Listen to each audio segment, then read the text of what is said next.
जय श्री महाकाल। जगत जननी भगवती आदि शक्ति के चरणों में प्रणाम करते हुए, नमस्कार करते हुए माँ भगवती से प्रार्थना करता हूँ, हे माँ भगवती, हम सनातनियों में संगठनात्मक शक्ति प्रदान करें, हमें ऐश्वर्य दें, शक्ति प्रदान करें, जिससे हम अपने बहन बेटियों की रक्षा कर सकें, अपने धर्म की रक्षा कर सकें। मैं धर्मेंद्र नाथ, सनातन संयुक्त व्यापार संघ का अध्यक्ष और अघोर अखाड़ा उत्तर प्रदेश का अध्यक्ष। कल ब्राही रूप में और ब्राहा रूप में बड़ी चर्चा हुई, नेशनल टीवी पे भी चर्चा हुई। एक मौलाना के मुंह से भी निकल गया, ये आपने अच्छा तोड़ निकाल लिया, यानी कि उनके मुख से निकल गया अचानक कि आपने अच्छा तोड़ निकाला। तो आप समझ जाइए कि ब्राहा रूप की कितनी जरूरत है इस कलयुग में। आज के युग में ब्राहा रूप में कितनी जरूरत है। और मुझे आश्चर्य होता है, हमारे सनातनियों को भी नहीं पता। कुछ सनातनी कह रहे हैं कि ये कौन सी देवी आ गई, कौन से देवता आ गए, ऐसे वो भी कह रहे थे। तो मुझे तो ऐसा लगता परमात्मा को पता है कि कब किस रूप में किस अवतार की जरूरत पड़ेगी। ऐसे ही समय समय पर नारायण ने अवतार लिए, नरसिंह रूप में अवतार लिया, ब्राहा रूप में अवतार लिया, पावन रूप में अवतार लिया, राम रूप में अवतार लिया, कृष्ण रूप में अवतार लिया। तो सभी रूपों में जब भी परशुराम भगवान रूप में अवतार लिया, जब भी धर्म की हानि हुई और विधर्मियों का आतंक बढ़ा, तो पालनहर्ता श्री हरि विष्णु जी ने अवतार किया। जैसे जैसे अधर्मी राक्षसों का आतंक था, जिस शक्ति के साथ वो उत्पन्न हुए, वैसे वैसे देवता हमारे अवतरित हुए, देवियां भी उत्पन्न हुई। भगवान शिव के भी रुद्र अवतार हैं, श्री हरि विष्णु के भी अवतार हैं। हनुमान जी तो आपको सर्वविख्यात हैं, हर जगह पहुंच जाते हैं अपनी गदा लेकर के।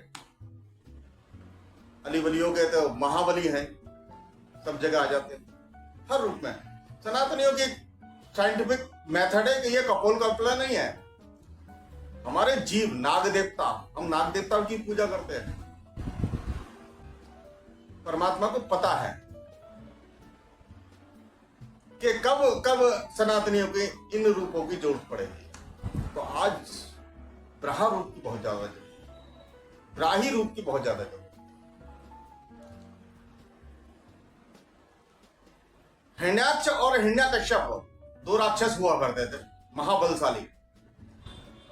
हम मानवों का इस धरती पर जप ध्यान, ये मुख्य सनातनी की पूजा पद्धति है। मानव इसी पूजा पद्धति को अपनाते थे, जिससे देवताओं को बल मिलता था।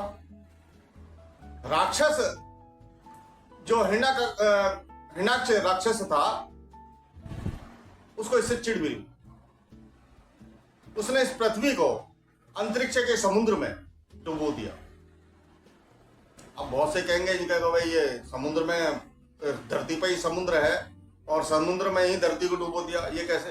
भाई वो अंतरिक्ष की बात है, अंतरिक्ष की एक ऐसी जगह डुबो दिया, वो लिखा हुआ है। आप पुराण में पढ़िएगा, पढ़ना पड़ेगा। इस लघु कथा में मैं विस्तृत जानकारी नहीं दे सकता, आपको पढ़ना पड़ेगा, शोध करना पड़ेगा, अध्यात्म को समझना पड़ेगा, पुराणों को समझना पड़ेगा, सही गुरु के पास बैठना पड़ेगा। तो श्री हरि विष्णु जी ने परमपिता ब्रह्मा जी की नासिका से ब्राहा रूप में प्रकट हुए, पृथ्वी को अंतरिक्ष में स्थापित किया, धरती को बचाया और हिरण्याक्ष का वध किया। अब आइए ब्राही रूप में हम बात करते हैं। जगतजननी मां भगवती जब महिषासुर का वध करने जा रही थी, उनकी सहायता के लिए देवताओं ने अपनी अपनी शक्तियां प्रकट की, जो स्त्री रूप में। जैसे भगवान शिव की महेश्वरी, इंद्र की इंद्राणी, शिव, भगवान शिव के पुत्र कार्तिकेय की कौमारी, भगवान विष्णु जी की वैष्णवी, ब्रह्मा जी की ब्रह्माणी, नारसिंगी, ब्राही, चामुंडा। वैसे मैंने ज्यादा बता दिए। क्यों बता दिया? कि 9 मातृका भी हैं और सप्त मातृका भी हैं, अष्ट मातृका भी हैं। दक्षिण भारत में सप्त मातृका की पूजा होती है, कहीं कहीं पे हमारे अष्ट मातृका की पूजा होती है। नेपाल के अंदर 9 मातृका की पूजा होती है। जब बच्चा पैदा होता है तो षष्ठी रूप में सप्त मातृका की पूजा होती है। भगवान गणेश की विनायकी रूप भी है, ये भी मातृकाओं में आती है। तो ऐसे करके 9 रूप है, 9 मातृका है, यानी 9 मां। 9 गुरुओं का अंक माना जाता है। तो और ब्राह्मणों की जिम्मेदारी यह है कि आप अपने सनातनियों में घर घर जाकर के इसका प्रचार प्रसार करें। सभी नगर द्वारों पर ब्राही देवता, ब्राहा रूप में या ब्राही रूप में मां भगवती का चित्र जरूर लगाएं। अपने व्यापारिक प्रतिष्ठानों पर जरूर लगाएं। आपको लाभ जरूर मिलेगा, क्योंकि ब्राही माता तो आपको अभय भी प्रदान करती हैं। और मजेदार वाली बात, विधर्मी बाधा, विधर्मी बाधा कह रहा हूं, ध्यान से सुनना। विधर्मी बाधा, तंत्र बाधा, वशीकरण बाधा, मैली कुचैली बाधा, जिन जिन्नाद, जो आजकल जिन जिन्नाद चल रहे हैं ना, जगह जगह जाकर हमारे सनातनी जाकर जिन जिन्नाद उतरवाते हैं, वो बाधा भी दूर करती है। वास्तु बाधा, जो आजकल वास्तु का जो खेल चल रहा है, वो वास्तु बाधा भी दूर करती है। चित्र लगाने से वास्तु बाधा भी खत्म हो जाती है। तंत्र बाधा, सारी बाधाओं से मुक्त प्रदान करती हैं, रक्षा करती हैं हमारी मां भगवती। एक विशेष बात और, हमारे ब्राह्मणों ने त्रिकाल संध्या करना छोड़ दिया, सनातनियों ने त्रिकाल संध्या करना बंद कर दिया। अधिकतर, मैं सभी की बात नहीं कर रहा हूं, अधिकतर। और विदेशियों ने चालू कर दिया। ये बड़े आश्चर्य की बात। त्रिकाल संध्या करने से ईश्वरीय कृपा प्राप्त होती है, दिव्यता आती है। वैसे पंचकाल पूजा करना ये सनातनियों का अनिवार्य था, मगर अब तो 2 समय भी नहीं कर पा रहे। मंदिर नहीं जा रहे, क्योंकि घर के अंदर मंदिर स्थापित कर लिए। घरों के अंदर मंदिर नहीं हुआ करता था। पहले मंदिरों में जाया करते थे सभी लोग। उससे यह लाभ हुआ करता था कि अगर कोई फला नहीं आया, सुबह नहीं आया, शाम को नहीं आया, तो जा करके पूछते थे कि भाई फला बीमार तो नहीं होगा, उसके यहाँ कोई संकट तो नहीं है। तो वहां जा करके उसकी, जो भी अगर बीमार होता तो उसकी रक्षा करते, उसके जो कार्य रुके हुए थे उस कार्य को पूर्ण भी करते थे। ये प्रथा दोबारा लानी पड़ेगी, मंदिरों में जाना शुरू करें। घरों के मंदिर में, जो घरों के अंदर मंदिर स्थापित है, कहीं कहीं पे तो एक ही कमरा है, आपको लाभ नहीं मिलेगा। क्योंकि सीधी सी बात है, भजन और भोजन और पारिवारिक जिंदगी में जो होता है वो मैं नहीं बोलूंगा, बहन बेटियां भी हमारे देखती हैं, समझने को समझदारी काफी है। घरों में मंदिर ना लगाए, अगर लगाते भी है तो पर्दा लगाते, एकांत में मंदिर होना चाहिए। उत्तर पूर्व के कोण में लगाना होना चाहिए मंदिर। वीडियो ज्यादा लंबी हो रही है, जरा ध्यान से देने वाली बात है। उत्तर और पूर्व के कोने में मंदिर स्थापित करें, यहीं देवताओं का निवास होता है।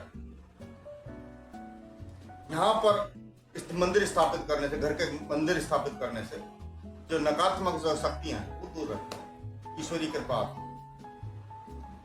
वैसे जप, यज्ञ, ध्यान, इन पर ज्यादा ध्यान दीजिएगा। यही मूल पूजा पद्धति है। मंदिरों में जाना चालू करें। जो आजकल भागवत के नाम पर जो राधा कृष्ण को नचाया जा रहा है, ऐसी भागवतों से दूर रहें, उसको व्यापार न बनने दें। अब जिम्मेदारी आपकी है ऐसी भागवतों और ऐसे जागरणों का जहां देवियों को, स्वरूपों को नचाया जा रहा है। और जो आज कांवर लेने जा रहे हैं, हीरो हीरोइन, मैं कड़े शब्द बोल रहा हूं, आधे आधे बच्चियां जो है हमारी बेटियां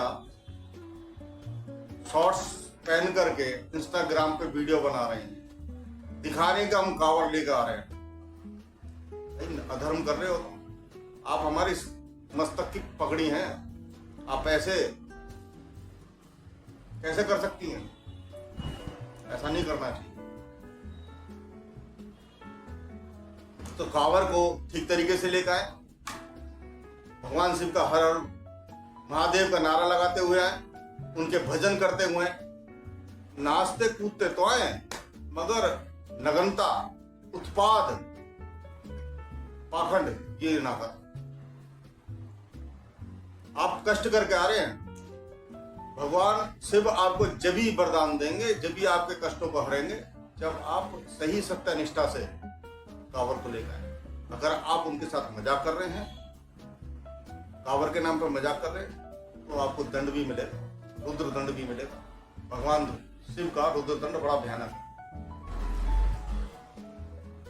दूसरा, एक चेताना चाह रहा हूं, कुछ कांवरियों के भेष में कुछ अधर्मी भी घुस गए हैं जो कांवरियों को बदनाम करना चाह रहे हैं। न्यूज चैनलों पर आ रही है, ये षड्यंत्र रचाया जा रहा है, इस षड्यंत्र से दूर रहें। अगर ऐसा कोई कांवरिया के रूप में कोई विधर्मी घुसा है और कांवरियों को बदनाम कर रहा है, उसका विरोध कर, संगठित रहिए, संगठित करिए और संगठित व्यापार करिए। महाकाल महाकाली आपको, आपके परिवार को सुखी रखे, संपन्न रखे, सुरक्षित। जय श्री महाकाल।